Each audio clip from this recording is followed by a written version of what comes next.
رابطے کی web site x پر اپنے پیغام میں لکھا کہ رابطے کے مسائل کے باعث سرحدی حکام سے بندش کے بعد رابطہ کرنا انتہائی مشکل ہو رہا ہے۔ اگر وہ کسی تیسرے ملک کا سفر کر رہے ہیں تو ان کے پاس اس ملک کا ویزا ہونا ضروری ہے۔ انہوں نے پاکستانی شہریوں کو مخاطب کر کے لکھا ہے کہ اپنے موبائل فون ہمہ وقت چارج رکھیں کیونکہ سڑکوں پر ٹریفک جام کے باعث ایران میں سفر میں بہت زیادہ وقت لگ رہا ہے۔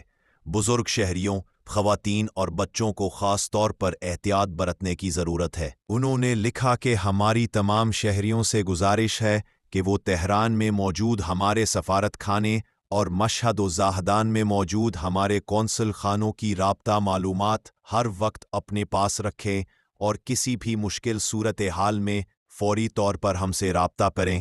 خامنئی نے ٹرمپ کے بیان پر رد عمل دیتے ہوئے کہا ہے کہ وہ کبھی اسرائیل کے انہوں نے متنبع کیا کہ ایران کے اندر الیکٹرانک ذرائع سے رقم کی منتقلی میں شدید تاخیر اور رکاوٹوں کا سامنا ہے، اس لیے رقم کی دستیابی کو یقینی بنائے رکھے۔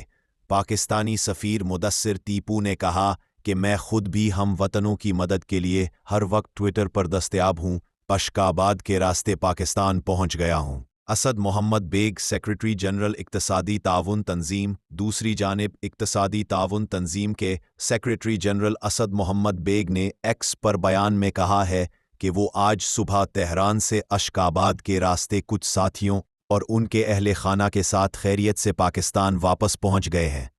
انہوں نے لکھا کہ میں ترکمانستان کی حکومت، پاکستانی سفارت خانہ اشکاباد، دفتر خارجہ پاکستان اور PIA کا شکر گزار ہوں جنہوں نے ہر مرحلے پر ہمارا بھرپور ساتھ دیا۔